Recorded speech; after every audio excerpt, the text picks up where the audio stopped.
Today's my topic is should there be retirement age for politician for the motion? And that's the most important. And second point is new people. आज के date में लेकिन Chirag Paswan from age-old solutions. For such problems, we need fresh ideas. Please remember, now you have a huge amount of cash, almost around 7 lakhs of cash prizes.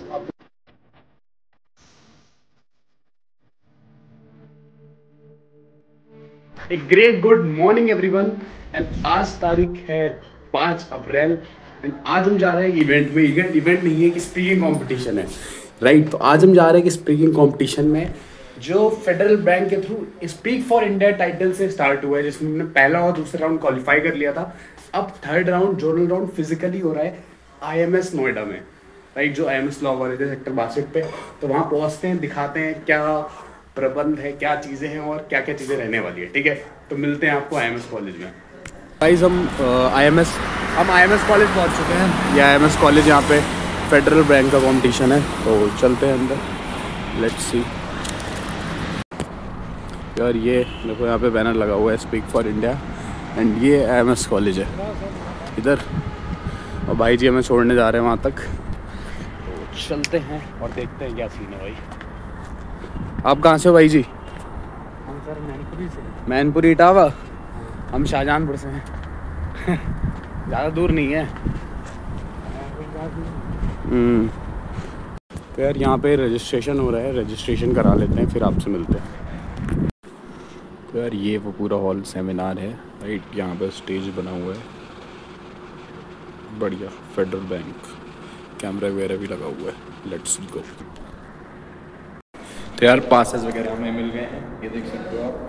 सबसे पहला पास मुझे ही मिला है, right. तो अंदर बैठते हैं, टॉपिक वगैरह मिलेगा, वो टॉपिक को प्रिपेयर करने का थोड़ा टाइम मिलेगा।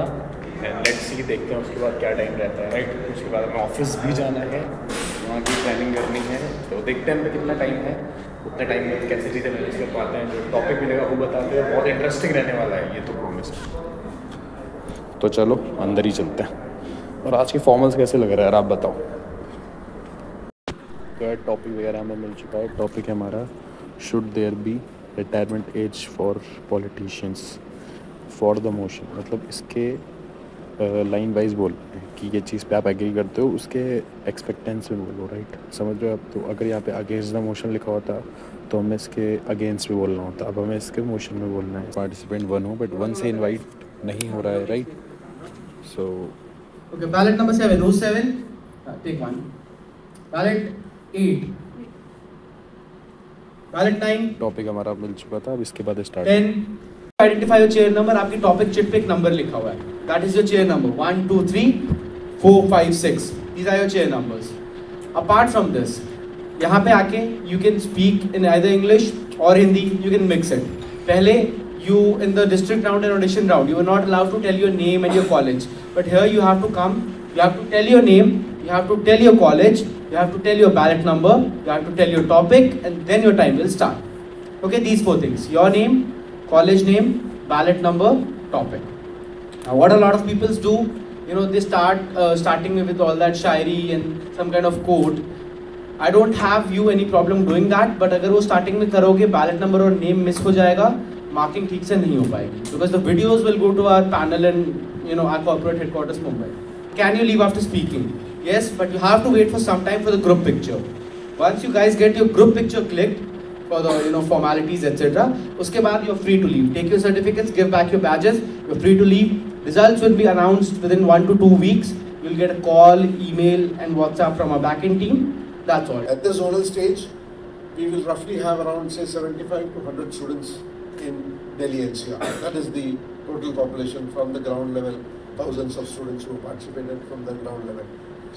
And your motive today, we have had 2 sessions yesterday, we have this session today. Your motive should be to end up in the top 32. You are not fighting for a spot with your fellow contestants sitting on the side.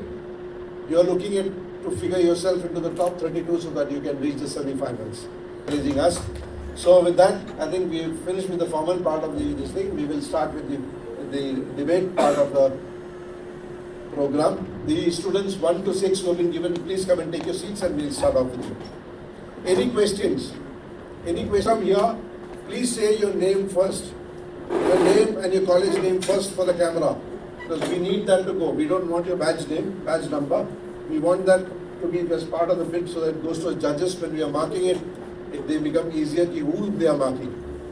Okay? So when you जिस पर दुनिया नाज करेगी वो अद्भुत किरदार हो तुम, माँ भारती के शेरों इस दुनिया के सरदार हो तुम।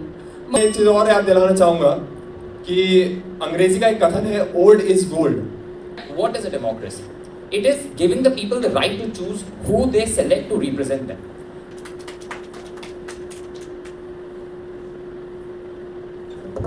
Today's my topic is should there be retirement age for politician for the मुश्किल। मैं आज आप सबसे एक प्रश्न पूछना चाहता हूँ कि आज हम जिस भी प्रोफेशन में हैं, डॉक्टर, इंजीनियर्स, क्या उसमें रिटायरमेंट एज होती है? हर कोई कहेगा हाँ होती है। अगर मैं पूछूंगा कि रिटायरमेंट एज होनी चाहिए, तब भी हर कोई कहेगा हाँ डेफिनेटली रिटायरमेंट एज होनी ही चाहिए। देन एक क्वेश्चन आता है कि रिटायरमेंट एज क्यों होनी चाहिए?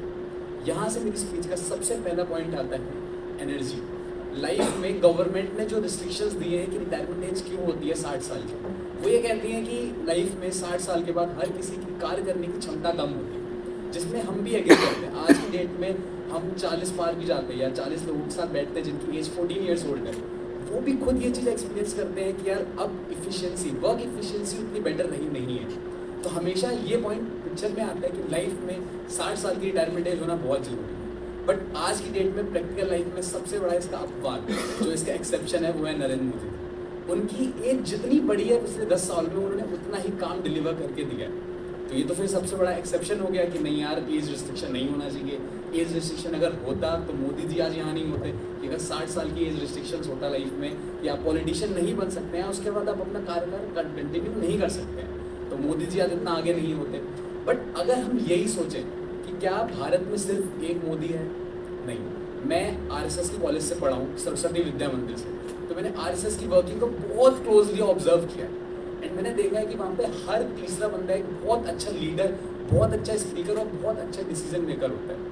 आज की डेट में अगर हम बात करें मोहन भागवत जी की, राइट, वो भी एक बहुत एक्सपीरियंस पर्सन है, बट उनके साथ जितने भी लोग वर्क करते हैं वो भी बहुत एक्सपीरियंस और बहुत ही वेल एजुकेटेड पर्सन है।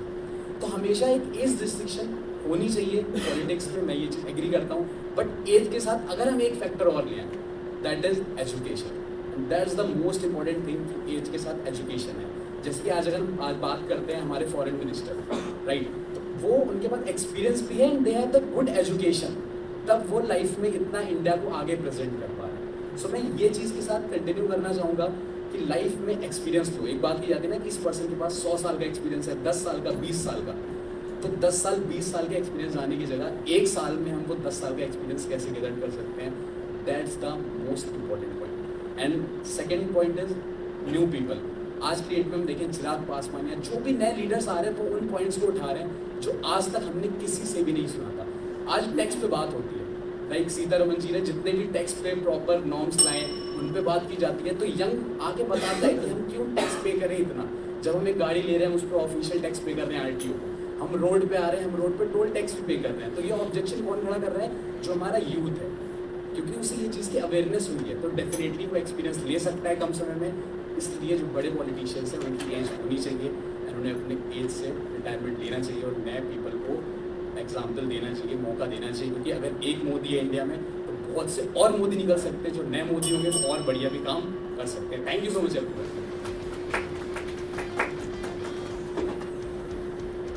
There should not be any age for retirement for the politicians because politics and politician is not a profession.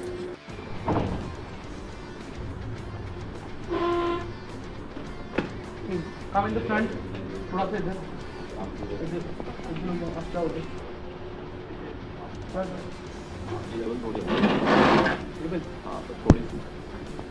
यार इवेंट तो पूरा हो चुका है, ग्रुप सेल्फी भी हो चुकी है, अब कुछ कंक्लूजन हो रहा है। सो यार इवेंट होल इवेंट कंडक्ट हो गया, राइट, सर्टिफिकेट वगैरह भी मिल गया है। अब चलते हैं, इसके बाद देखते हैं आगे क्या सीन है, right. So let's go and कुछ और शायद गुडीज़ वगैरह मिलेगी। अब इसके आगे के राउंड की प्रिपेयर करते हैं और चलते हैं।